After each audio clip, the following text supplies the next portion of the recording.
3 मुझे सामीन और हज़ीर महफिल अस्सलाम वालेकुम। आज मैं आपके सामने एक अहम मौजू के साथ हाजिर हुआ हूँ। मौसम सरमा की आमद है और इसके साथ अल्लाह करीम की एक ऐसी मखलूक भी बारात होने वाली है जिसका नाम आप सुनना चाहें या ना चाहें, लेकिन वो अपना राग आपके कानों में जरूर लापेगी। जी हाँ, मैं बात कर रहा हूँ नन्ही मुन्नी की सी जान मच्छर की, जिसकी रगों में आप सबके हत्या किए गए खून की एक गान बूंद जरूर दौड़ रही होगी। ये हमारे खून का प्यासा ऐसा खुदकुश हमलावर है जो जान से तो जा सकता है, लेकिन हमारा खून की प्यास बुझाए बिना हमसे दूर नहीं जा सकता।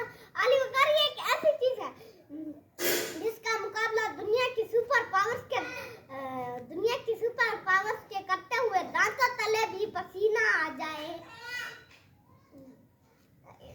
दांतों तले भी पसीना आ जाए। डेंगू बुखार का तोहफा हम किसी के ढसने से वसूल करते हैं, जिससे हमें तेज बुखार, आंखों के पीछे दर्द, जिस्म पे खून के धब्बे और कई मुश्किलात का सामना करना पड़ सकता है, जिससे बचने के रोशन इम्कान मौजूद है।